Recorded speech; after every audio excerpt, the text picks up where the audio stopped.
وذریتی اجمعین رب اشرح لی صدری ویسر لی امری واحلل عقدۃ من لسانی یفقهوا قولی واجعل لی وزیرا من اہلی آمین رب العالمین سبحانک لا علم لنا الا ما علمتنا انک انت العلیم الحکیم۔ الحمدللہ ہم لوگوں نے سورہ بقرہ ختم کر لی تھی، آج ہم لوگ سورہ آل عمران سے شروع کریں گے۔ تو سورہ آل عمران کے بارے میں چند باتیں۔ سورہ آل عمران جو ہے وہ مدنی صورت ہے۔ مدنی صورت کیا ہوتی ہے؟ عموماً ہم لوگ یہ سمجھتے ہیں کہ مدنی صورت سے مراد ہوتی ہے جو مدینہ میں نازل ہوئی، ایسا نہیں ہے۔ مدنی صورت سے یہ مراد ہوتی ہے وہ تمام آیات یا صورتیں جو ہجرت سے پہلے نازل ہوئیں، وہ چاہے نبی صلی اللہ علیہ وسلم مدینہ میں تھے یا طائف میں تھے، وہ مکی صورتیں ہیں، اور وہ تمام صورتیں یا آیات جو ہجرت کے بعد نازل ہوئیں، چاہے نبی صلی اللہ علیہ وسلم مکہ میں تھے یا کہیں اور تھے، وہ تمام مدنی صورتیں ہیں۔ یہ مطلب ہوتا ہے۔ اس میں 20 رکوع ہیں تقریباً۔ رکوع کیا ہوتا ہے؟ ہم نے پہلے بھی بات کیا، لیکن ایک ہم لوگ اس کا وہ ریفریش کر لیتے ہیں۔ رکوع کیا ہے کہ نبی اکرم صلی اللہ علیہ وسلم کے زمانے میں رکوع نہیں ہوتا تھا۔ نبی صلی اللہ علیہ وسلم کے زمانے میں صورتیں تھیں، آیات تھیں، صورتیں تھیں اور حزب تھے، 7 حزب تھے۔ اس کے بعد لیٹر آن آگے جا کے جو ہے وہ رکوعوں کا اس میں ایڈیشن کی گئی۔ اس میں ایڈیشن کا لفظ استعمال کریں گے، لیکن یہ کوئی ایسی ایڈیشن نہیں ہے کہ اگر کوئی ان پر ایمان نہیں لائے تو وہ مسلمان نہیں ہے۔ یہ ایمان کا مسئلہ نہیں ہے، بلکہ یہ علم کا مسئلہ ہے۔ رکوع کیا ہوتا ہے کہ کیونکہ کئی آیات بڑی ہوتی ہیں، صورتیں بڑی بڑی ہوتی ہیں، جیسے اب یہ اس میں 200 آیات ہیں، اس سے پہلے ہم نے سورہ بقرہ پڑھی، اس میں 286 آیات ہیں۔ تو رکوع میں کیا کیا گیا کہ رکوع میں انہوں نے سبجیکٹ باندھ دیے کہ اس آیت سے لے کے اس آیت تک یہ سبجیکٹ ڈسکس ہو رہا ہے، پھر اس کے بعد وہاں یہ سبجیکٹ ختم ہو گیا، یہاں سے نیکسٹ سبجیکٹ ڈسکس ہو رہا ہے تو اس کو دوسرا سبجیکٹ کر دیا۔ تو اس طرح اس میں تقریباً 20 رکوع جو ہیں وہ 200 آیات کے انہوں نے بنائے ہیں۔ کچھ رکوع چھوٹے ہوتے ہیں، کچھ بڑے ہوتے ہیں، بہرحال یہ ایک علمی بات ہے۔ اس کے بعد جو ہے اس کے 4 اجزاء ہم کہہ سکتے ہیں، اس صورت کے جو ہیں وہ موٹے موٹے 4 اجزاء ہیں۔ 4 آپ سمجھ لیں کہ صورتوں کو ڈیوائیڈ کیا گیا ہے۔ اچھا، جو ڈیوائیڈ کیا گیا ہے، اجزاء ہے یا تقاریر ہے، یہ سارے بعد کے کام ہیں جو علماء نے کی ہیں سمجھنے کے لیے۔ تو پہلا حصہ جو ہے وہ صورت کے آغاز سے لے کے چوتھے رکوع کی ابتدائی 2 آیات تک ہے، اور کہتے ہیں کہ غالباً جنگ بدر کے قریبی وقت میں جو ہے نازل ہوا تھا۔ دوسرا حصہ تقریباً 33 آیت نمبر 33 سے چھٹے رکوع کے اختتام تک ہے، یہ سن 9 ہجری میں نازل ہوا تھا۔ تیسرا جو ہے وہ 7ویں رکوع کے آغاز سے لے کے 12ویں رکوع کے اختتام تک ہے، اس کا زمانہ نزول بھی پہلے جز سے متصل ہے۔ اور چوتھا جو ہے وہ 13ویں رکوع سے لے کر ختم سورت تک، یہ جنگ احد کے بعد نازل ہوا تھا۔ اس کے بعد چند ایک باتیں۔ سورہ بقرہ جب ہم نے پڑھی تھی، سورہ بقرہ میں 2 امتوں کا ذکر کیا گیا۔ ایک امت ظاہر بات ہے ہم لوگ مسلمان، اور ایک ہم سے پہلے والی امت یہود و نصارہ۔ تو زیادہ جو گفتگو تھی سورہ بقرہ میں، زیادہ گفتگو تھی وہ یہودیوں کے متعلق تھی، یا جنہیں ہم اہل یہود بھی کہتے ہیں۔ البتہ اس میں سورہ آل عمران میں ہے زیادہ بات چیت یا زیادہ خطاب جو ہے وہ نصارہ سے کیا گیا ہے۔ اس کی ابتدائی 32 آیات جو ہیں وہ تمہیدی کلام ہے، اور یہاں سے روئے سخن جو ہے وہ ابتدائی سے نصارہ، جنہیں ہم لوگ کرسچنز کہتے ہیں، ان کی طرف ہے۔ اس کے بعد ایک خاص معاملہ ہے، اسے سورہ آل عمران اس لیے کہا جاتا ہے کہ اس میں آل کا مطلب ہوتا ہے اولاد، اور عمران جو ہے وہ حضرت مریم علیہ السلام کے والد کا نام تھا۔ تو یہاں ایک مقام ہے آیت نمبر 32 بلکہ 31 سے لے کر اس کے بعد اگلی آیات جو ہے، ایک بڑا حصہ جو ہے وہ اس پر مشتمل ہے کہ حضرت مریم کے ساتھ کیا معاملہ آیا، کس طرح حضرت عیسیٰ کی پیدائش ہوئی، اس کے بعد حضرت عیسیٰ کی اصل حیثیت کیا ہے، ان کا مقام اور مرتبہ کیا ہے، پھر حضرت عیسیٰ کے ساتھ کیا معاملہ پیش آیا۔ ہوا یہ تھا کہ نجران عرب کے جنوب میں یمن میں ایک بستی ہے، وہاں پر عیسائی آباد تھے۔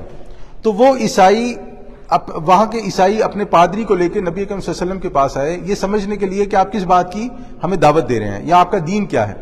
تو جب وہ نبی صلی اللہ علیہ وسلم کی خدمت میں آئے، وہاں پر مدینہ منورہ میں رہے اور انہوں نے وہاں پر کچھ دن بھی گزارے، تو اس وقت نبی صلی اللہ علیہ وسلم کو یہ آیات دی گئیں، اللہ عالم یہ کہا جاتا ہے۔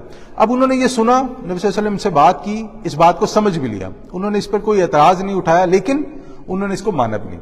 بات یہاں تک پہنچی کہ نبی اکرم صلی اللہ علیہ وسلم نے مباہلے کی دعوت دی۔ مباہلہ کیا ہوتا ہے؟ مباہلہ ہوتا ہے کہ آپ کسی کو اس بات کی دعوت دیتے ہیں کہ آپ آؤ بیٹھ جاؤ اور ہم ایک دوسرے کے حق میں بد دعا کریں گے، کہ جو پھر ہم میں سے وہ ہوگا یعنی حق پر نہیں ہوگا، اللہ تعالیٰ اس کو غارت کرے، برباد کرے یا موت دے دے۔ تو مباہلے کی نبی صلی اللہ علیہ وسلم نے ان کو دعوت دی، لیکن انہوں نے اس کو بھی قبول نہیں کیا۔ تو سورہ آل عمران کی یہ 31 آیات جو ہیں نجران کے عیسائیوں سے خطاب کے طور پر نازل ہوئی ہیں۔ اس کے بعد اس سورہ مبارکہ کا جو آخری رکوع ہے وہ بھی بہت اہم ہے. در حقیقت پوری جو سورہ مبارکہ مضامین ہے، سورہ مبارکہ کے مضامین ہیں، وہ تقریباً اس میں سم اپ کر دیے گئے ہیں. اور ان دو صورتوں کو مسلم کی روایت کے مطابق زہراوین کا نام دیا گیا، یعنی دو نہایت تابناک. کون سی دو صورتیں؟ سورہ بقرہ اور سورہ آل عمران. ان دو صورتوں کو زہراوین کا نام دیا گیا. زہراوین جیسے حضرت فاطمہ کا نام جو ہے نا، فاطمہ تز زہرا، تو ان کو بھی زہراوین یعنی تابناک اور چمکنے والی دو صورتیں. نبی صلی اللہ علیہ وسلم نے فرمایا کہ انہیں پڑھا کرو، قیامت میں یا قیامت والے دن یہ صورتیں اس حال میں آئیں گی کہ تمہارے اوپر سایہ کیے ہوئے ہوں گی، بادلوں کی طرح، بشرطے کہ پڑی ہوئی ہوں. بالکل، یا دو صاحبان یا پرندوں کے دو جھنڈ ہوں گے جو آپ پر سایہ کیے ہوں گے. اور اس طرح پھر یہ صورتیں اپنے پڑھنے والوں کے لیے اللہ تعالیٰ کے ہاں سفارش بھی کریں گی اور پڑھنے والوں کے حق میں مغفرت کے لیے جھگڑا بھی کریں گی. جو لفظ جھگڑے کا استعمال کیا اللہ عالم، جو لفظ مجھے اردو میں ملا وہ یہی تھا. اب ہم آتے ہیں آیات کی طرف آتے ہیں. تو اعوذ باللہ من الشیطان الرجیم، بسم اللہ الرحمن الرحیم. الف لام میم. الف لام میم حروف مقطعات ہیں، قطع یعنی ایک ایک کر کے پڑھتے ہیں. ہم انہیں علم نہیں پڑھتے، ہم انہیں پڑھتے ہیں الف لام میم. کیوں پڑھتے ہیں؟ کیونکہ نبی صلی اللہ علیہ وسلم نے ایسے پڑھے. اس کا کیا مطلب ہے اللہ عالم. نبی صلی اللہ علیہ وسلم نے نہیں بتایا، ہمیں نہیں پتا. اللہ تعالیٰ نے کہیں مینشن نہیں کیا، ہمیں نہیں پتا. تو یہ یہ الفاظ الف لام میم ہیں، ہم انہیں الف لام میم ہی پڑھتے ہیں. جیسے ہیں ہم اس کو من و عن ویسے ہی مانتے ہیں. پھر اللہ تعالیٰ فرماتا ہے اللہ لا الہ الا ہو. اللہ کا نام ہے. ہم سے پہلے بھی بات ہو چکی ہے کہ اللہ کا نام ہے. اس پہ بھی دو رائے پائی جاتی ہیں، کیا یہ اللہ کا ذاتی نام ہے یا یہ الہ یعنی الہ کے ساتھ ال داخل کر کے اس کو اللہ بنایا گیا ہے. بل اس سے کوئی فرق نہیں پڑتا. اللہ کون ہے؟ لا الہ الا ہو، اس کے علاوہ کوئی معبود نہیں. مطلب ہوتا ہے کہ اس کے علاوہ کوئی ایسا معبود نہیں ہے جو عبادت کے لائق ہو. ہم پہلا کلمہ بھی پڑھتے ہیں نا، جو اپنے ہم لوگ پڑھتے ہیں لا الہ الا اللہ محمد رسول اللہ، کہ کوئی عبادت کے لائق نہیں یا کوئی معبود نہیں سوائے اللہ کے. تو یہاں پر بھی اللہ تعالیٰ اس سورت کا آغاز کر رہے ہیں دوسری آیت میں کہ اللہ لا الہ الا ہو، اللہ ہی معبود برحق ہے اور اس کے سوا کوئی الہ نہیں. الہ ہر اس چیز کو کہا جاتا ہے جس کی عبادت کی جائے. تو کوئی پتھر بھی الہ ہو سکتا ہے، کوئی درخت بھی ہو سکتا ہے، سورج چاند ستارے. آپ کو پتہ ہے اب دنیا میں ہر قسم کے لوگ پائے جاتے ہیں جو سانپوں کی، بندروں کی، بھینسوں کی، گایوں کی، سب کی جو ہے وہ الہ مانتے ہیں. تو اللہ تعالیٰ فرما رہا ہے کہ لا الہ، کہ اللہ کے علاوہ کوئی الہ نہیں ہے، کوئی معبود نہیں ہے.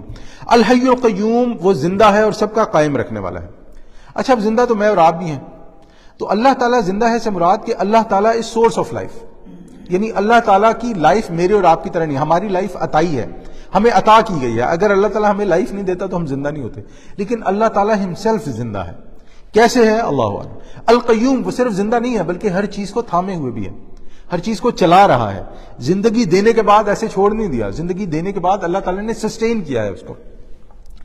پھر آگے اللہ تعالیٰ فرماتے ہیں نزل علیک الکتاب بالحق، اس نے نازل فرمائی ہے آپ پر یعنی نبی صلی اللہ علیہ وسلم پر یہ کتاب حق کے ساتھ. یہاں پہ لفظ استعمال ہوا نزلہ. نزلہ کا مطلب ہوتا ہے جو آہستہ آہستہ نازل کی جائے.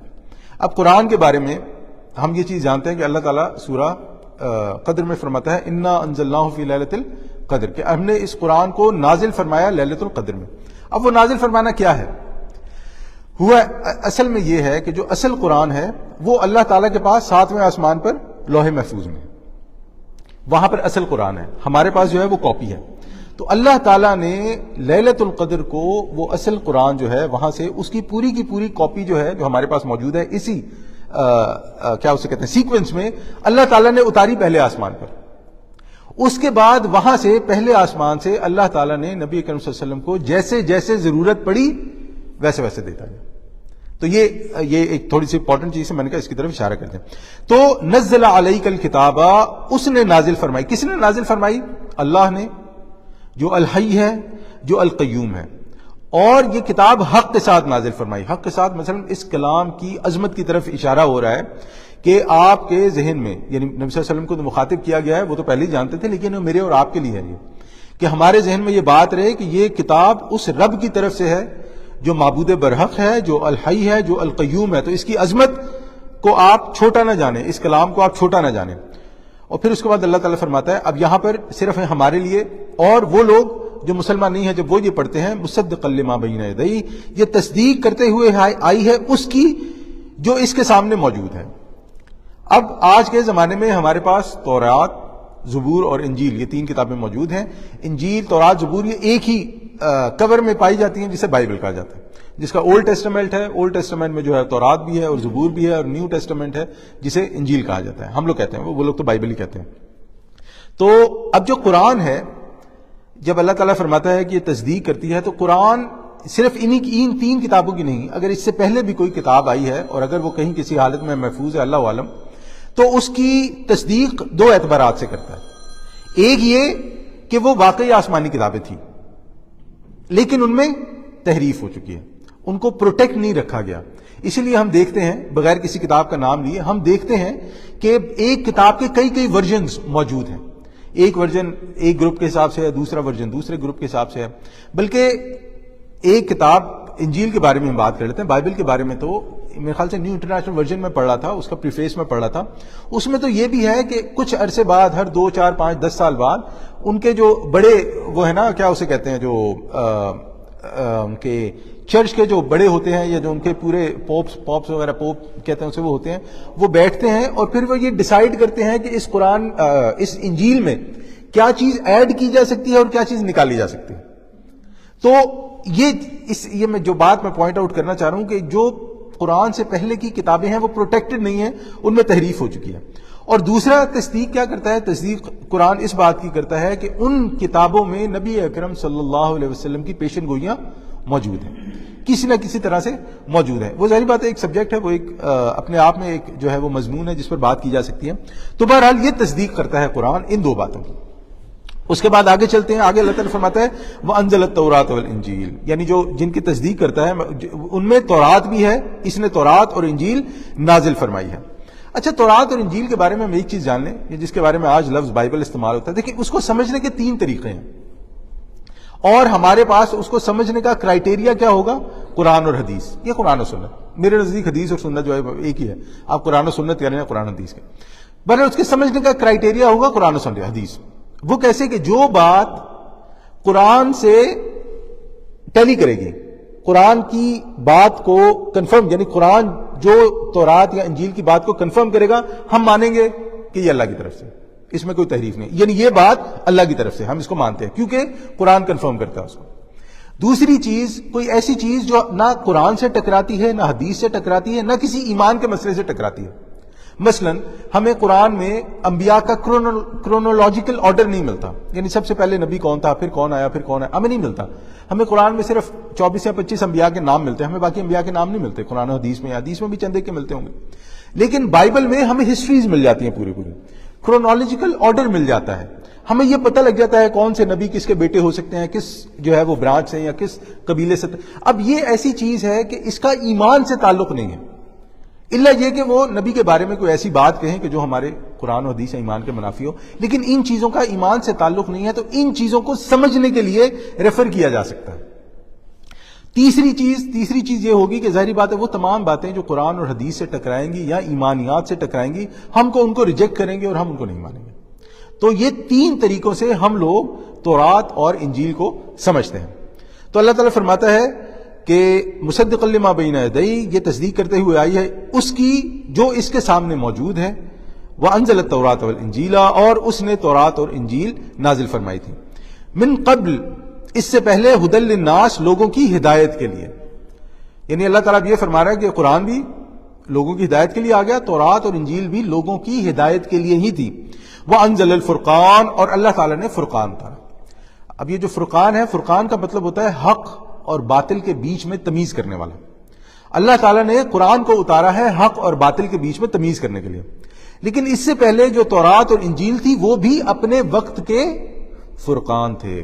جب نبی انبیاء موجود تھے تو وہ جو اللہ تعالیٰ نے ہدایات ان کو دی تھی وہ بھی اس وقت کا فرقان تھا۔ نبی اکرم صلی اللہ علیہ وسلم کو یا نبی صلی اللہ علیہ وسلم سے پہلے جو معجزات عطا کیے گئے انبیاء کو وہ بھی فرقان تھے، کیونکہ معجزے کا کیا مطلب ہوتا ہے؟ معجزے کا مطلب ہوتا ہے کہ اس وقت کا نبی کوئی ایسی چیز پیش کرتا ہے جس کے سامنے اس وقت کے تمام لوگ گھٹنے ٹیک دیتے ہیں اور اس بات کو تسلیم کرتے ہیں کہ یہ اللہ تعالیٰ کا نبی ہے۔ جیسے حضرت صالح علیہ السلام نے جو ہے وہ اونٹنی نکالی، پہاڑ سے جو ہے اونٹنی کا نزول ہوا، یا اسی طرح باقی ہیں، ہم لوگ اسے تفصیل میں نہیں جاتے، حضرت موسیٰ کے کتنے سارے ہیں بالکل، کہ وہ سمندر کا پھٹ جانا اور سمندر کا لال ہو جانا اور وہ ہاتھ کا کرنا اور ان کی سٹی کے بہت سارے معجزات ہیں. تو معجزہ یہ ہوتا ہے. تو معجزہ تو بات جہاں سے ہوئی تھی کہ معجزات بھی فرقان کا کام کرتے ہیں جب انبیاء کی موجودگی میں اللہ تعالیٰ معجزات عطا فرماتا ہے. تو وانزل الفرقان، اللہ تعالیٰ نے فرقان اتارا، یعنی کہ ہر وہ شے جو حق اور باطل کو تمیز کرنے والی ہو. ان الذین کفروا، بے شک وہ لوگ جنہوں نے کفر کیا، بآیات اللہ، اللہ تعالیٰ کی آیات کے ساتھ، لہم عذاب شدید، ان کے لیے سخت عذاب ہے. یہ جو اتنا سا ٹکڑا ہے نا آیت کا، اللہ اکبر، یہ نا یہ بہت بڑی قرآن کی وزڈم ہے، حکمت، اور قرآن کا بہت خوبصورت فلسفہ ہے. اللہ تعالیٰ فرما رہا ہے کہ جن لوگوں نے آیات کا انکار کیا ان کے لیے سخت عذاب ہے. کفر کیا، کفر کیا ہوتا ہے؟ کفر کا مطلب ہوتا ہے کسی چیز کو چھپانا. اور آپ کس چیز کو چھپاتے ہیں؟ جس کو آپ جانتے ہیں. جس چیز کو جانتے نہیں آپ اس کو چھپائیں گے کیسے؟ اسی طرح کفر کا مطلب ہوتا ہے کسی چیز کو ڈھانپنا بھی ہوتا ہے. لیکن جب یہاں پر آ رہا ہے اللہ تعالیٰ فرماتا ہے کہ جنہوں نے آیات کا کفر کیا، مطلب وہ اس چیز کو جانتے تھے کہ اللہ کی طرف سے ہے، لیکن انہوں نے انکار کر دیا کہ ہم نہیں مانتے اللہ کی طرف سے. تو اللہ تعالیٰ نے اللہ تعالیٰ کی آیات کو رد کیا. اس سے ہمارے چیز میں ایک چیز ان کے لیے عذاب ہے شدید. اس سے ہمارے سامنے یہ بات آتی ہے کہ اللہ تعالیٰ کی آیات یا اللہ تعالیٰ کا کلام یا یہ جو اللہ تعالیٰ کی کتاب ہے، یہ عام کتابوں کی طرح نہیں ہے. یہ ہماری مرضی پر منحصر نہیں ہے کہ ہمیں جو چیز پسند آئے گی ہم اس کو مان لیں گے، جو چیز پسند نہیں آئے گی اسے چھوڑ دیں گے. یا جب ہمارا دل کرے گا ہم اس کو پڑھیں گے، جب ہمارا دل نہیں کرے گا تو ہم اس کو چھوڑ دیں گے. آج میرا دل نہیں کر رہا ہے تو میں نہیں پڑھوں گا، کل میرا دل کرے گا تو میں 2 پارے پڑھ لوں گا. ایسا معاملہ نہیں ہے، بلکہ یہ وہ کتاب ہے کہ اگر اس پر ایمان لانے، ایک تو اگر اس پر ایمان نہیں لائیں گے تو اس کی سزا اپنی جگہ ہے، لیکن اگر ایمان لانے کے بعد اس سے روح گردانی کی جائے گی تو پھر ذلت اس قوم کے حق میں لکھ دی جائے گی. اور آج آپ دیکھیں جو امت مسلمہ کے زوال کی ایک بہت بڑی وجہ ہے نا، بہت بڑی وجہ ہے، وہ یہ ہے کہ قرآن سے تقریباً لا تعلق ہو چکے ہیں. اگر آپ اپنے یعنی کہ اپنے سوچیں کہ آپ اپنے سوچیں کہ اس درس قرآن پہ الحمدللہ آپ لوگ آئے ہیں، یا اس مسجد کے علاوہ اور ہم لوگ یہاں پہ رہتے ہیں، یہاں پورے ہیریسن برگ میں درس قرآن کہاں پر ہوتا ہے؟ یہاں پہ 5000 لوگ رہتے ہیں. 5000 لوگ کم نہیں ہوتے، 5000 بہت لوگ ہوتے ہیں. لیکن آپ دیکھ لیں کہ کتنی جگہ درس قرآن ہوتا ہے. چلیں اس سے تھوڑا سا باہر چلے جائیں. آپ لوگ دوسری جگہ پر بھی رہے ہوئے ہیں، دوسرے شہروں میں، آپ وہاں پر بھی دیکھیں کہ جب آپ کبھی مسجد میں جاتے ہیں یا آپ جمعہ پڑھنے جاتے ہیں یا کہیں پر جب کوئی پروگرام وغیرہ تو قرآن کے ساتھ تعلق کا کیا حساب ہوتا ہے؟ ہوتا ہے، میں بالکل زیرو تو نہیں کہتا لیکن آلموسٹ زیرو.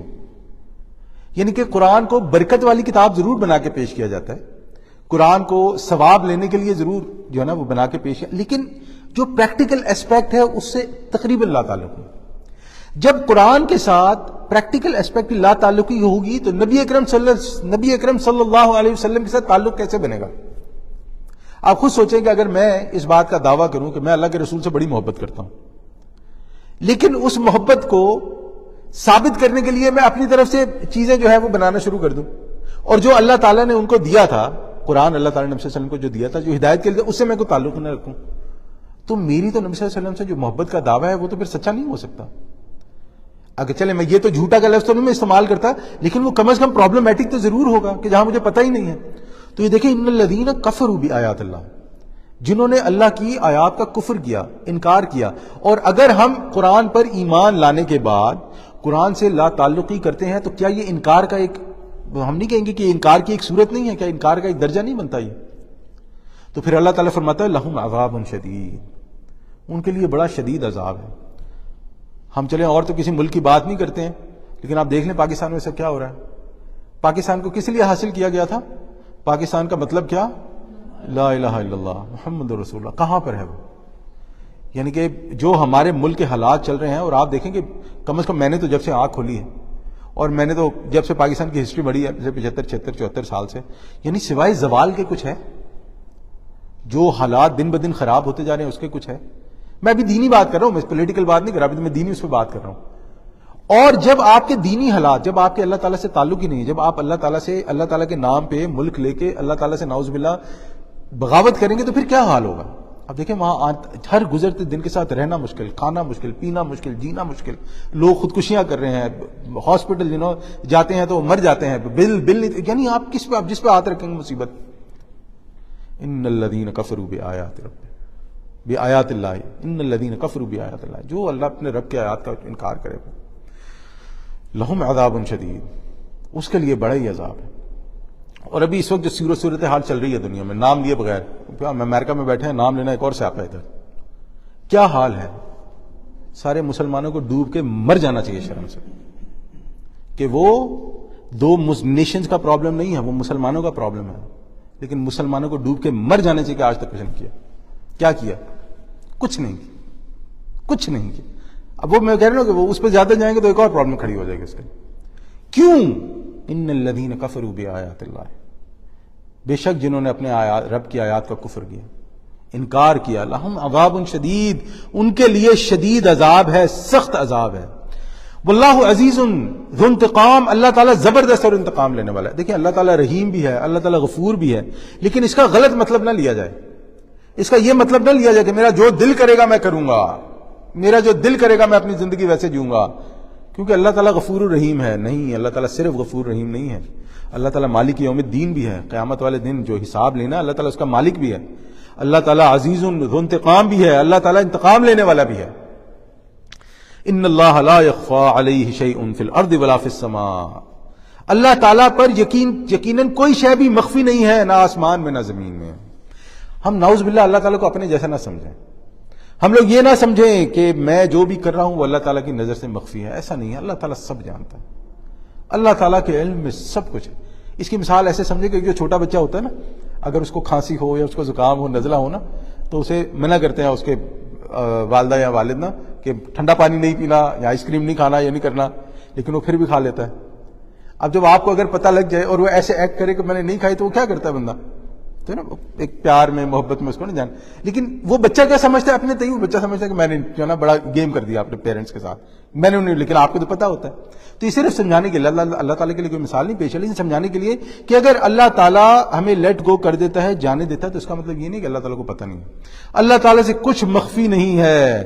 هو الذی یصورکم فی الارحام کیف یشاء، اللہ اکبر، یہ اتنی خوبصورت آیت ہے، یعنی کہ ایسی یاد دہانی ہے یہ آیت۔ اللہ تعالیٰ فرماتا ہے وہی ہے جو تمہاری صورت گری کرتا ہے، یعنی تمہارے ماؤں کے رحموں میں جس طرح چاہتا ہے۔ دیکھیں اللہ تعالیٰ نے پوری بات بیان کی، پھر یہ بھی بتایا کہ اللہ تعالیٰ سے کچھ مخفی نہیں ہے، پھر اللہ تعالیٰ یہاں پہ اوقات یاد دلا رہا ہے کہ اللہ تعالیٰ نے تم کو نتھنگنیس سے پیدا کیا ہے، یعنی ہمیں کیا ہے ہماری اوقات، ہم لوگ کیسے پیدا ہوئے ہیں، یعنی کہ ہم لوگ کیا ہیں، ہم لوگ کچھ بھی نہیں ہیں۔ اللہ تعالیٰ نے ہمیں، اللہ تبارک، جسے انگریزی میں کہتے ہیں اللہ سبحانہ و تعالیٰ میڈ اس فرام نتھنگنیس، اللہ تعالیٰ نے ہمیں تخلیق کیا ہے، وہ ہم سے زیادہ جانتا ہے، یہ اللہ تعالیٰ کی قدرت سے متعلق ہے۔ لا الہ الا ہو، پھر اللہ تعالیٰ فرما رہا ہے، پھر یاد رکھیں، دیکھو اس کے علاوہ کوئی معبود نہیں ہے، لا الہ الا هو العزیز الحکیم، اور وہی ہے غالب اور حکمت والا۔ پھر اللہ تعالیٰ فرماتا ہے هو الذی انزل علیک الکتاب، وہی ہے جس نے آپ پر کتاب نازل فرمائی۔ پہلے انزلہ کا لفظ آیا تھا ایک دم والا، اب یہاں پہ نزلہ کا لفظ آیا ہے، پہلے نزلہ کا لفظ آیا تھا، یہاں پہ انزلہ کا لفظ آیا ہے۔ علماء کرام فرماتے ہیں کہ کئی بار ہم آہنگی کے لیے نزلہ اور انزلہ جو ہے ایک دوسرے کو ریپلیس کر دیتے ہیں۔ پھر اللہ تعالیٰ فرماتا ہے، دیکھیں یہ ساری بات اللہ تعالیٰ بیان فرمانے کے بعد کہ یہ کس کا کلام ہے، یہ کس چیز کی وہ کرتا ہے، کنفرمیشن کرتا ہے، اس کے بعد جو اس کی آیات کا انکار کریں گے اس کے بعد کیا ہوگا۔ پھر اللہ تعالیٰ نے دوبارہ انسان کو اوقات یاد دلائی کہ دیکھو اللہ تعالیٰ نے تمہیں بنایا ہے جب تم کچھ نہیں تھے۔ پھر اللہ تعالیٰ نے فرمایا کہ یہ کتاب آئی ہے، پھر اللہ تعالیٰ اس کتاب کے بارے میں ایک بات فرماتا ہے، منہ آیات محکمات، اس میں محکم آیات ہیں، ہن ام الکتاب، اور وہی اصل کتاب ہے۔ محکم آیات مطلب پختہ آیات، اللہ تعالیٰ کی وہ آیات جن کا مفہوم بالکل واضح ہے، جو اس کتاب کی جڑ ہیں، بنیاد ہے، اساس ہے۔ حلال کیا ہے، حرام کیا ہے، کسی کا حق کیا ہے، ہم نے کیا کرنا ہے کیا نہیں، یہ بالکل کلیئر ہے قرآن میں۔ اور پھر اللہ تعالیٰ کیا فرماتا ہے، وَأُخْرَى مُتَشَابِهَاتٌ، اور کچھ دوسری ایسی آیات ہیں جو متشابہ ہیں۔ متشابہ مطلب وہ آیات جن کا حقیقی مفہوم یا جن کی حقیقت ہمیں معلوم نہیں اور شاید قیامت تک معلوم بھی نہیں ہوگی۔ مثلا جن آیات میں اللہ تعالیٰ کی صفات کا ذکر ہے، اب اللہ تعالیٰ سمیع ہے اور اللہ تعالیٰ بصیر ہے۔ سمیع مطلب اللہ تعالیٰ سننے والا ہے۔ اگر اس دنیا کے تمام جتنے بھی اللہ تعالیٰ نے انسان پیدا کیے ہیں، جن، چند، پرند، جانور، سب ایک وقت میں اللہ تعالیٰ سے اپنی اپنی زبان میں اپنے اپنے طریقے سے دعا مانگے تو اللہ تعالیٰ سننے والا ہے، سمجھنے والا ہے، اللہ تعالیٰ کو سب پتہ ہے کیا ہو رہا ہے، اللہ تعالیٰ بصیر ہے۔ اس دنیا میں جتنے چرند پرند انسان جن جو بھی آپ سوچ سکتے ہیں، ایک پتا بھی ہلتا ہے، ایک چونٹی جو اپنے کالی رات میں کالے پتھر کے اوپر بھی چلتی ہے تو اللہ تعالیٰ بصیر ہے، اللہ تعالیٰ دیکھنے والا، اللہ تعالیٰ دیکھ رہا ہے وہ کیا ہو رہا ہے۔ کیسے؟ کیا ہم جان سکتے ہیں؟ ہم اپنی عقل سے نہیں جان سکتے، ہم کتنی بھی ریزننگ کر لیں ہم نہیں جان سکتے۔ تو جو متشابہات ہیں وہ اس قسم کی چیزیں ہیں۔ اسی طرح فرشتے عالم غیب کی چیز ہیں، اسی طرح عالم برزخ کی کیا کیفیت ہے، اب مرنے کے بعد جو میرے ساتھ معاملہ ہوگا وہ کیا ہے، مرنے کے بعد جب میری روح اس باڈی سے نکل جائے گی، جب یہ ایک لطیف سا پردہ ہے جو میرے اس دنیا اور برزخ کے بیچ میں ہے، جب یہ ہٹ جائے گا تو کیا ہوگا، یہ سارے وہ معاملات ہیں کہ جن کو ہم لوگ اپنی عقل سے نہیں سمجھ سکتے۔ البتہ ایک دوسری چیز بھی ہے کہ کچھ متشابہات ایسی چیزیں ہیں جو آج سے پہلے متشابہات تھیں، لیکن جیسے جیسے وقت گزرتا جاتا ہے ان کی حقیقت جو ہے وہ واضح ہوتی جاتی ہے۔ مثلا اللہ تعالیٰ جیسے فرماتا ہے کہ میں نے جو ہے وہ چیزوں کو پانی سے پیدا کیا، تو اب ہم سب جانتے ہیں کہ بہت ساری ایسی چیز بہت ساری کہہ رہا ہوں کہ اللہ تعالیٰ نے جو انسانوں کو یا اور بھی جو جاندار ہیں ان کو جو پیدا کیا ہے اس میں موسٹ جو یعنی کہ 80% تک جو ہے وہ پانی ہے۔ اسی طرح ہم پہاڑوں کے بارے میں سمجھتے ہیں کہ اللہ تعالیٰ فرماتا ہے کہ پہاڑوں کو اللہ تعالیٰ نے زمین میں نصب کیا ہے بیلنس کے لیے، اور ہم دیکھتے ہیں کہ پہاڑوں کے بارے میں سائنس کیا کہتے ہیں۔ اسی طرح کچھ ایسی قرآنی آیات ہیں یا ایسے فیکٹس ہیں جو قرآن سے ثابت ہو چکے ہیں، جو پہلے متشابہات تھے لیکن اب وہ فیکٹس ہو چکے ہیں۔ فَأَمَّا الَّذِينَ فِي قُلُوبِهِمْ زَيْغٌ، تو وہ لوگ جن کے دلوں میں کجی ہوتی ہے وہ کیا کرتے ہیں، فَيَتَّبِعُونَ مَا تَشَابَهَ مِنْهُ، تو وہ پیچھے لگے رہتے ہیں ان آیات کے جو ان میں سے متشابہ ہیں۔ کیوں لگے رہتے ہیں؟ ابتغاء الفتنہ، فتنے کی تلاش میں۔ اچھا یہ ایک بڑا مسئلہ ہے کہ ہمارے ہاں یہ بڑے شروع سے بڑا مسئلہ ہے کہ مشہور ہونے کے لیے دین کے ان معاملات کو ایڈریس کیا جاتا ہے جو قیامت تک حل نہیں ہو سکتے۔ بس میں آپ کو ایک مثال دیتا ہوں، عورتوں کے اور مردوں کے حقوق کیا ہونے چاہیے۔ یہ دنیا کا کوئی بھی انسان کتنا بھی بڑا فلسفی ہو، کتنا بھی بڑا کچھ بھی ہو، آئنسٹائن کی کتنی بھی نا وہ سلبی اولاد کا پتر ہو، وہ نہیں تعین کر سکتا، کیونکہ میں ایک مرد ہوں، میں عورت بن کے نہیں سوچ سکتا، جو عورت ہے وہ مرد بن کے نہیں سوچ سکتے۔ یہ حقوق اللہ تعالیٰ متعین کرے گا۔ یہاں پہ ایک اور بات بھی بڑی سمجھنے کی ہے، بڑی ضروری ہے۔ دیکھیں آج کل نا یہ میں متشابہات کے اس میں ہے لیکن یہ ذرا امپورٹنٹ پوائنٹ ہے، یہ بھی سمجھنے والا ہے۔ ہمارے ہاں عموماً اسلام پر یہ اعتراض اٹھا دیتے ہیں کہ اسلام اس بارے میں یہ حدود معین کرتا ہے، یہ کرتا ہے، وہ کرتا ہے، مرد کو بدلنا چاہیے، عورت کو نہیں، بلا بلا بلا واٹ ایور اٹ از۔ دیکھیں ایک بڑا سمپل سا اصول ہے، اسلام کیا کرتا ہے کہ اسلام ہر چیز کے معاملے میں ایک حد متعین کر دیتا ہے کہ یہ حد ہے، آپ نے سے آگے نہیں جانا۔ اب وہ کچھ بھی ہو سکتے ہیں، ہم اس کے بارے میں نہیں کہتے۔ اب یہ جو دنیا والے ہیں، چلے اللہ تعالیٰ تو ہمارا خالق ہے نا، ہم تو یہ مانتے ہیں کہ اللہ تعالیٰ ہمارا خالق ہے، تو اللہ تعالیٰ جانتا ہے وہ کیا حدود ہیں جو متعین کرنی چاہیے ایک انسان کے لیے، ایک بچے کے لیے، ایک انسان کے لیے، ایک مرد کے لیے، ایک عورت کے لیے کیا حدود ہے۔ یہ جو لوگ اللہ کو نہیں مانتے ہیں ان کے پاس حدود متعین کرنے کا کیا پیمانہ ہے؟ ان کا جو بھی پیمانہ ہوتا ہے وہ آج کچھ اور ہے، پاسٹ میں جو ہمارا ماضی گزر چکا ہے اس میں کچھ اور تھا، اس سے پہلے کچھ اور تھا، اس سے پہلے کچھ اور تھا۔ مثلا ہم نے دور کہاں جانا ہے، اگر ہم جو افریقن جو کالے اللہ تعالیٰ نے جن کو کالا پیدا کیا ہے ان کے حقوق ہی دیکھ لیں، آج سے 300 سال پہلے کچھ اور تھے، اس سے پہلے جب وہ سلیو تھے کچھ اور تھے، سلیو سے جب وہ سلیوری سے نکلے تو کچھ اور ہو گئے، آج پہنچتے پہنچتے کچھ اور ہو گئے۔ عورتوں کے حقوق 300 سال پہلے کچھ اور تھے، 5 سال پہلے کچھ اور تھے، اسلام جب آیا 1400 سال پہلے، اس سے پہلے تو عورت کو جو ہے وہ انسان نہیں سمجھا جاتا تھا، بھیڑ بکریوں والا سلوک کیا جاتا تھا۔ یہ جو آج ہمیں درس دیتے ہیں جو قرآن اور اس پہ ہاتھ یعنی کہ آپ کے پاس کیا کرائیٹیریا ہے جس پہ آپ حدود متعین کرتے ہیں، اور اسلام جہاں پر حدود متعین کرتا ہے وہ عین فطرت انسانی کے مطابق۔ تو ہمارے لیے سمجھنا بہت ضروری ہے کہ جو فتنے کی تلاش میں لوگ رہتے ہیں ان کے دلوں میں کجی ہوتی ہے، اور ان کا یہی کام ہوتا ہے کہ وہ قرآن سے ایسی چیزیں نکال کر سامنے لائیں اور ان لوگوں کو پیش کریں جو مسلمان کچے ہوتے ہیں، کمزور ہوتے ہیں۔ کیونکہ ہمارے مسلمان کا ایک بہت بڑا مسئلہ ہے، وہ کہتے ہیں میں نے پڑھ لیا اشہد لا الہ الا اللہ اشہد ان محمد رسول اللہ، تو میں نے تو جانا ہی ہم جنت میں نا، میں جنت میں جاؤں گا چاہے مجھے اللہ تعالیٰ جہنم میں جلائے۔ وہ جنہیں وہ عجیب و غریب قسم کا معاملہ ہے کہ وہ کہتا ہے کہ میرے ساتھ کچھ بھی ہو جائے جانا میں نے جنت میں ہے۔ اور اللہ تعالیٰ سورہ بقرہ میں آلریڈی یہ ایڈریس کر چکا ہے یہود کے معاملے میں کہ ان سے پوچھو کہ انہوں نے کوئی اللہ تعالیٰ سے عہد لیا ہوا ہے کہ جو کہہ رہے ہیں کہ انہوں نے جنت میں جانا اور باقی کوئی جنت میں نہیں جائے گا. اب یہی معاملہ مسلمان کے ساتھ ہو چکا ہے کہ وہ سمجھتا ہے کہ میں نے جو ہے نا وہ پڑھ لیا, اب جنت جو ہے وہ مجھے وراثت میں مل گئی, میں نے تو اس میں انٹر ہونا ہی ہوں. تو یہ جن کے دل میں کجی ہوتی ہے, جو فتنے کی تلاش میں ہوتے ہیں, وہ ایسے مسلمانوں کو ٹارگٹ کرتے ہیں جو ویک ہوتے ہیں. وہ اس قسم کے مسلمان والا ایمان ہوتا ہے کہ میں نے تو جانے جانا ہے. پھر وہ ان کے سامنے جب اس قسم کی چیزیں رکھتے ہیں, اب علم ان کے پاس ہوتا نہیں, سیکھے ہوتے نہیں. اور آپ دیکھیں, میں آپ سے سوال نہیں کرتا ہوں, آپ دیکھیں اگر ہم اپنے ارد گرد لوگوں میں اس چیز کو تھوڑا سا سمجھیں تو ہم میں سے کتنے ایسے لوگ ہیں جو وقت نکالتے ہیں دین سیکھنے کے لیے. ایک تو ہے کہ آپ نے چلتے پھرتے ادھر ادھر سے سن لیا, آپ نے گاڑی میں جا رہے ہیں, آپ نے کیسٹ لگا لی, سی ڈی لگا لی. اب میں کیسٹ کہہ رہا ہوں, اس ٹائم کا ہوتا تھا کیسٹ, اب تو جو ہے وہ سب کچھ یوٹیوب پر ہی چلتا ہے.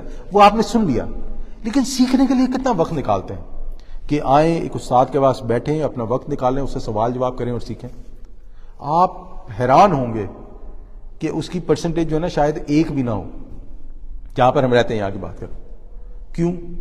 اہمیت ہی نہیں ہے نا, ہے ہی نہیں. اب جب اس قسم کے مسلمان کے پاس یہ جو فتنے والے ہوتے ہیں, جن کے دلوں میں کجی ہوتی ہے, جب یہ اعتراضات لے کر آتے ہیں تو وہ کہتا ہے کہ میرے پاس تو اس کا کوئی جواب ہے نہیں. اور جو یہ زندگی جی رہے ہیں, یعنی یہ بھی بڑا مسئلہ ہوتا ہے کہ ان کے پاس جو ہے اب جو کفار ہیں, ان کے پاس یہ گاڑیاں بنا رہے ہیں, یہ راکٹ بنا رہے ہیں, یہ جہاز بنا رہے ہیں, مسلمان تو کچھ بھی نہیں کرتے. تو یہ تو واقعی جو ہے نا اس کے آرگیومنٹس جو ہیں وہ زیادہ اچھے ہوں گے. اور وہ مسلمان بیچارہ نام کا مسلمان رہ جاتا ہے, نام اس کا احمد, محمد, فاطمہ, خدیجہ ہوتا ہے, اور اندر سے معاملہ جو ہے وہ بالکل ہی پٹھا ہو جاتا ہے. تو ہمارے لیے یہ سمجھنا بہت ضروری ہے کہ جو آیات متشابہات ہیں ان کو ہم ویسے ہی مانیں گے منو عن, جیسا اللہ اور اس کے رسول نے بتا دیا. جو اس میں کجی تلاش کرے گا, جو اس میں جسے کہتے ہیں نا اس کو توڑ مڑوڑ کے پیش کرے گا, تو وہ بے شک فتنہ باز انسان ہے, وہ مسلمانوں میں فتنہ پیدا کر رہا ہے. اچھا, اور ایسا نہیں کہ اس کا جواب نہیں ہے, یہ میں ایک جنرل بات بیان کر رہا ہوں ایک عام مسلمان کے لیے جس کے پاس علم نہیں ہے, ورنہ ان کا جواب ہے. جو پڑھے لکھے ہمارے علماء ہیں انہوں نے ان سب چیزوں کا جواب دیا ہوا ہے, لیکن میں اس وقت جنرل اس پر بات کر رہا ہوں. تو یہ جو کجی والے ہوتے ہیں, فتنے والے ہوتے ہیں, یہ مشہور ہونے کے لیے یہ کام شروع کر دیتے ہیں. اب وہ ایسے ایسے بیچ میں سے جو ہے نا وہ نکالیں گے, پوائنٹ نکالیں گے جو پتہ ہے, جس پہ علماء کرام جو ہے نا وہ ہو چکے ہیں کہ اس کا کوئی حل نہیں نکل سکتا قیامت تک, یہ ایسے ہی ہے جیسا ہے. لیکن وہ کہیں گے دیکھو ہم نے اپنی ذہانت سے اور فطانت سے جو ہے نا اس کا یہ حل پیش کر دیا. اور میں آپ کو ایک اور بات بتاؤں, یا آپ لوگ بھی جاننے والے گے کہ ان میں سے موسٹلی 80-90% وہ لوگ ہوتے ہیں جو خود ساختہ عالم ہوتے ہیں, جنہوں نے دین کی تعلیم کسی باقاعدہ ادارے سے نہیں حاصل کی ہوتی. بلکہ ان میں سے تو ایسے جاہل کے بچے بھی ہیں جنہیں عربی بھی پڑھنی نہیں آتی ہے, جنہوں نے عربی کی بھی تعلیم حاصل. یہ بالکل ایسے ہی ہے کہ میں شیکسپیئر پڑھانا شروع کر دوں لیکن اردو میں, کہ میں نے شیکسپیئر کا ترجمہ پڑھا ہوا ہے. وہ جو انگریز جو ہے وہ تو مجھے جوتا ہی مارے گا نا, کہ کیا جاہل انسان ہے کہ تم شیکسپیئر اردو میں پڑھا رہے ہو اور انگلش میں آتی نہیں ہے. تو آپ سوچیں کہ کوئی دین اردو میں پڑھا رہے اور عربی اسے آتی نہیں ہے جو دین کا ماخذ ہے. تو یہ ایسے جاہل لوگ, ایسے فتنہ باز لوگ ہوتے ہیں جو اپنی ذہانت کے چکر میں, اپنی فطانت کے چکر میں, اپنی مشہوری کے چکر میں متشبہات کے پیچھے پڑتے ہیں, اور پھر اس کا اپنا من پسند مفہوم نکال کر بیچارے جو عام سادہ لوگ عوام ہوتے ہیں ان کو گمراہ کرتے ہیں. وابتغاء تأویلہ, اور ان کی حقیقت و ماہیت معلوم کرنے کے لیے کچھ لوگ ویسے بھی ہوتے ہیں جو واقعی یہ کوشش کرتے ہیں کہ اس کی حقیقت معلوم ہو جائے. یعنی ہم کسی کی نیت پہ شک نہیں کر سکتے, لیکن جس کی فطرت میں کجی ہوگی وہ سامنے آ جائے گی, اور جس کی فطرت میں کجی نہیں ہوگی, جو واقعی معلوم کرنا چاہتا ہوگا, وہ یہ بات کہے گا, اپنی بات بیان کرنے کے بعد کہے گا کہ اللہ عالم, یہ بات سمجھ میں آتی ہے لیکن اس کا صحیح مفہوم اللہ ہی بہتر جانتا ہے, کیونکہ ہمیں ابھی کے حساب سے سمجھ میں آئی. پھر اللہ تعالیٰ فرماتا ہے وما یعلم تأویلہ الا اللہ, حالانکہ ان کا حقیقی مفہوم اللہ کے سوا کوئی نہیں جانتا. بھئی عالم برزخ, قبر کے معاملات, میری روح کا کیا معاملہ ہے, جنت کا کیا معاملہ ہے, جہنم کا کیا معاملہ ہے, نبی صلی اللہ علیہ وسلم کو دکھا دیا گیا نا, لیکن مجھے تو نہیں دکھایا گیا, میں تو نہیں جانتا کیا ہے. میں نے تو نبی صلی اللہ علیہ وسلم کی بات پر ایمان لے کر آیا ہوں, میں کہ مجھے اللہ کے رسول صلی اللہ علیہ وسلم نے بتایا ایسا ہے تو ایسا ہی ہوگا, اللہ کے رسول صلی اللہ علیہ وسلم نے قرآن دیا ہے تو ایسا ہی ہوگا. میں نے اپنے تئیں کوشش کی, میں نے دین سیکھا, پڑھا, اس کے بعد مجھے یہ سمجھ آئی کہ اس پر ایمان لانا چاہیے. اور پھر جب میں ایمان لایا تو اس میں وہ چیزیں بھی شامل ہیں جس کو میں اپنی عقل سے نہیں پہنچ سکتا, جہاں تک میں اپنی عقل سے نہیں پہنچ سکتا. تو وہ حقیقی مفہوم جو صرف اللہ تعالیٰ جانتا ہے اس کو ہم ویسے ہی مانیں گے جیسا اللہ اور اس کے رسول نے صلی اللہ علیہ وسلم بیان کر دیا ہے. الراسخون فی العلم, اور جو لوگ علم میں راسخ ہوتے ہیں, پکے ہوتے ہیں, یقولون, وہ کہتے ہیں, آمنا بہ, ہم اس پر ایمان لے کر آئے, ہم اس کتاب پر ایسے ایمان لے کر آئے, کل من عند ربنا, یہ کل کا کل جو ہے ہمارے رب کی طرف سے. ایک شخص کے ایمان والے ہونے کی یہ نشانی اللہ تعالیٰ بیان کر رہا ہے کہ جو ایمان والا ہوگا وہ قرآن اور احادیث میں اگر کوئی ایسی چیزیں بیان ہوئی ہیں جو اس کی عقل میں نہیں آتا ہے تو وہ کیا کہے گا کہ میں اس پر کتاب پر اور اپنے رسول پر ایمان لے کر آیا، من و عن جیسے کا جیسا یہ ہے، گو کہ اس میں سے بہت ساری باتیں میری سمجھ سے باہر۔ وما یذکر الا اولو الالباب، اور یہ نصیحت حاصل نہیں کرتے، یعنی یہ جو اللہ تعالیٰ نصیحت فرما رہے ایمان والی حاصل نہیں کرتے، الا اولو الالباب مگر وہی لوگ جو ہوش مند ہیں۔ عقل مند انسان کون ہوتا ہے؟ دیکھیں، عقل مند انسان وہ ہوتا ہے جو اپنی حدود جانتا ہے، جو اپنی باؤنڈریز جانتا ہے، جو اس بات کو سمجھتا ہے کہ میری کیا اوقات ہے اور میں کتنا کر سکتا ہوں۔ اگر انسان اپنی اپنی حدود سے آگے تجاوز کر جاتا ہے تو یا تو خود نقصان اٹھاتا ہے یا دوسرے کا نقصان کرتا ہے۔ تو اللہ تعالیٰ فرما رہا ہے کہ اس میں عقل والے وہی ہیں جو یا نصیحت کرنے والے وہی ہیں جو عقل مند ہیں۔ میں ایک آپ کو مثال دیتا ہوں۔ اب اگر آپ سے کوئی یہ سوال کر دے عقل کی بات پہ کہ ہم لوگ جو شادیاں کرتے ہیں تو بہن اور بھائی کی شادی کیوں نہیں کرتے؟ دیکھا جائے تو عقلی طور پہ بیسٹ پیئر تو وہی بنتا ہے نا، بچپن سے ساتھ رہے، پلے بڑے ایک ساتھ، ایک دوسرے سے بیسٹ اور کون جانتا ہے ایک دوسرے کو؟ اب جو دین اور ایمان کو نہیں مانتا اس کے لیے تو بیسٹ چوائس ہے نا، لیکن جو مانتا ہے وہ اللہ تعالیٰ نے حرام قرار کیا، ہم نہیں کر سکتے۔ اپنی ماں سے کوئی شادی کیوں نہیں کر لیتا؟ نعوذ باللہ، بڑا سخت جملہ ہے، لیکن عقل کی بات ہے نا۔ اب اگر آپ نے عقل پہ چلنا تو عقل میں تو پھر عجیب و غریب قسم کے جو ہے انسان فتنے اور عجیب و غریب قسم کے جو ہے مسائل کھڑے کر سکتا ہے۔ تو ہمارے لیے یہ سمجھنا بہت ضروری ہے، یہ ذرا کڑوی باتیں ہیں لیکن ہمارے لیے یہ سمجھنا بہت ضروری ہے کہ اگر ہم اللہ تعالیٰ کی حدود کو پامال کریں گے تو ہمارے لیے آگے کوئی حد نہیں رہ جاتی، ہم کہاں جا کے رکیں گے۔ آپ دیکھیں نا آج کا سب سے بڑا فتنہ کیا ہے؟ ایک مرد کھڑا ہو کے کہتا ہے میں عورت ہوں، آپریشن کرا کے عورت بن جاتا ہے، پھر کچھ عرصے بعد کہتا ہے مجھے ہوش آ گئی میں عورت نہیں ہوں، پھر آپریشن کرا کے مرد بن جاتا ہے۔ یہ کیا ہو رہا ہے بھائی؟ دو مرد آپس میں شادی کر لیتے ہیں، یہ کیا ہے؟ یہ کیا چل کیا رہا ہے دنیا میں؟ دو عورتیں آپس میں شادی کر لیتی ہیں۔ آپ دیکھیں کہ یہ فتنہ یہاں تک ایسے نہیں پہنچا، ایک دم نہیں پہنچا۔ یہ ہوتے ہوتے ہوتے شیطان کے ایجنٹس آئے بیچ میں، انہوں نے لوگوں کو کنونس کیا، پھر اس کے دلائل دیے، اور پھر اس کے بعد جو ہے نا اس کے بارے میں یعنی کہ ان کا جب دائرہ کار بڑھا، پھر اس کے بارے میں انہوں نے قانون جو ہے وہ سازی کروائی، پھر اس کو امپلیمنٹ کروایا، اور آج آپ دیکھیں یہاں بیٹھ کے ذرا بولیں ان کے خلاف کچھ، دیکھیں کل ہی آ جائیں گے باہر آپ یہ بڑے بڑے جھنڈے لے کے اور آپ کے خلاف جو ہے وہ کرتے ہوئے، اور آپ 5000 مسلمان ہوتے ہوئے بھی کچھ نہیں کر سکتے، کچھ نہیں کر سکتے۔ خیر کر تو سکتے ہیں، کرتے ہی نہیں ہیں، کچھ نہیں کرتے۔ تو یہ کیا ہے؟ یہی پرابلم ہے۔ اولو الالباب ہوش مندی سے کام نہیں لیتے، دین کو چھوڑا ہوا ہے، بس نمازیں پڑھو، روزے رکھو، زکاتیں دو، اگر موقع ملے حج کرنے چلے جاؤ، اللہ اللہ غیر اللہ، ہو گیا دین پورا نہیں ہو گیا۔ جب تک ہم لوگ جہاں پر رہ رہے ہیں کل کی کل زندگی دین کے تابع نہیں کریں گے، اللہ اور اس کے رسول صلی اللہ علیہ وسلم کے احکامات کے تابع نہیں کریں گے، دین پورا نہیں ہوا۔ اللہ تعالیٰ کے یہاں جواب دیں ہیں۔ دیکھیں ایک ہے کہ میں اپنی طرف سے پوری کوشش کرتا ہوں اپنے بچی اور بچی کو اچھی تعلیم دینے کے لیے، اچھی تربیت کرتا ہوں، لیکن وہ سلپ ہو جاتے ہیں۔ میں اللہ تعالیٰ کے سامنے جواز پیش کرتا ہوں، اللہ میں نے پوری کوشش کی، لیکن اگر، اور یہ اندر سب جانتے ہیں، لیکن اگر اندر سے میں یہ کوشش کرتا نہیں اور میں کہتا ہوں کہ میں بڑا دیندار ہوں، اللہ تعالیٰ کرے گا، خیر کرے گا، اللہ جو بھی کرے گا اچھا کرے گا، اور پھر اس کے بعد وہ سلپ ہو جاتا ہے، تو پھر میرے پاس کوئی چوائس نہیں، پھر میں اللہ تعالیٰ کے سامنے کیا جواب دے سکتا ہوں؟ اور دیکھیں جیسے اللہ تعالیٰ نے پہلے ہی فرمایا نا کہ ان اللہ لا یخفی علیہ شیء، اللہ تعالیٰ سے کچھ مخفی نہیں ہے، اللہ تعالیٰ سب جانتا ہے۔ تو ہمارے لیے بڑا ضروری ہے۔ پھر اللہ تعالیٰ کیا فرماتا ہے؟ ربنا لا تزغ قلوبنا بعد اذ ہدیتنا، یہ دعا بھی ہے، ہم لوگ کو یہ دعا بھی مانگنی چاہیے، قرآنی دعا بھی ہے۔ تو اللہ تعالیٰ فرماتے ہیں جو عقل مند ہوتے ہیں، اولو الالباب ہوتے ہیں، وہ یہ کہتے ہیں ربنا لا تزغ قلوبنا بعد اذ ہدیتنا، کہ اے ہمارے رب ہمارے دلوں کو کج نہ ہونے دینا اس کے بعد کہ تو نے ہمیں ہدایت دے دی۔ اللہ اکبر، ہدایت کا مل جانا کافی نہیں ہے۔ ہم یہ نہ سمجھے ہدایت مل گئی تو پورا پڑ گیا، نہ، ہدایت مل گئی تو دعا کریں کہ اللہ ہدایت پہ قائم رکھے۔ مسلمان پیدا ہو جانا کافی نہیں ہے، ہم یہ دعا کریں کہ اللہ تعالیٰ مرتے دم تک ہمیں مسلمان رکھے۔